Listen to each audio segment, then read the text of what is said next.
Who's actually getting the most out of a Selmer SAS201 student alto saxophone?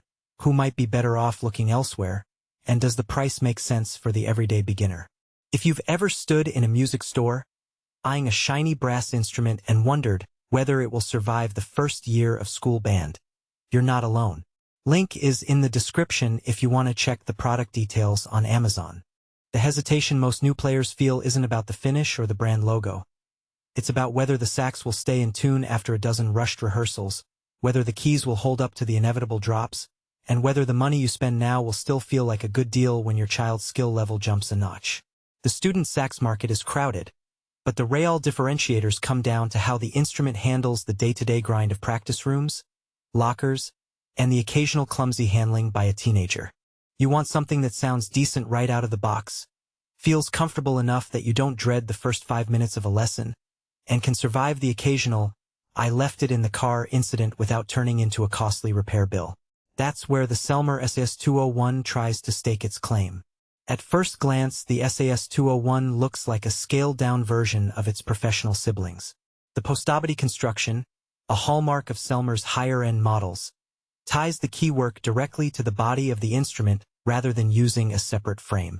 In practice, this means the keys respond more predictably when you push them, and the overall resonance stays more consistent because the vibrations aren't being dampened by extra joints. For a beginner who is still learning proper breath control, that extra stability can translate into a clearer tone with less effort.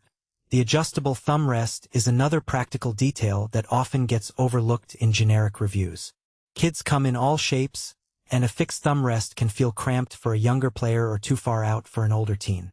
With the SAS201, you can slide the thumb rest forward or backward and lock it in place, so the instrument adapts to the user's hand size rather than forcing the player to contort. In the few videos I watched of school band rehearsals, you could see younger students comfortably gripping the sax without the usual tension in their left hand, which usually shows up as a squeaky high register. Nickel plate keys are more than just a shiny finish. Nickel resists corrosion from sweat and the occasional accidental splash of water, a common issue when students store their saxophones in gym bags after a pep rally. Over time, many entry-level saxes develop sticky keys or require frequent lubrication. The SAS201's plating helps keep the key action smoother for longer, meaning fewer trips to the repair shop. The instrument is built from yellow brass, the same alloy used in many professional models. Yellow brass gives a warm, rounded timbre that sits nicely in a school band's ensemble sound. It also has a bit of natural heft, which can be a double-edged sword. On the positive side, the weight helps the instrument stay grounded when you're standing for long periods, reducing the tendency to wobble.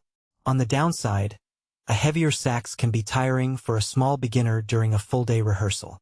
Parents have reported that a quick switch to a lighter mouthpiece or a short break after the first hour can make the weight feel more manageable. Now, let's talk about the practical strengths that actually show up after you bring the sax home. First, the tone. Even though it's a student model, the SAS201 produces a respectable low depth that doesn't sound thin or tinny. In a quartet setting, it blends well without getting lost, and in a solo practice session it can hold its own against a piano backing track. Second, durability. The keywork feels solid, and the postobody design means there's less wobble in the neck joint, a frequent weak spot on cheaper saxes. Third, ease of assembly. The instrument comes fully preassembled with the neck already attached, so you spend less time fiddling with screws and more time actually playing. That's a real time saver for busy parents juggling homework and pickup schedules. Where the SAS201 shows its limits is in the realm of advanced customization. Professional players often swap out tone holes, install custom octave mechanisms, or use exotic lacquer finishes for aesthetic reasons.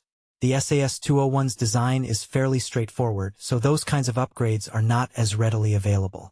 If you're a teen who's already eyeing college editions, you might outgrow the instrument's response a year or two after you start. Also, because the instrument is tuned to EB standard, it doesn't offer the optional B alto version that some niche school programs request for specific repertoire. That's not a deal-breaker for most, but it's something to keep in mind if your school's music director has particular requirements. Who should buy the SAS201? If you're a parent looking for a reliable, brand-recognizable first alto sax for a child in middle school or high school band, This is a solid choice.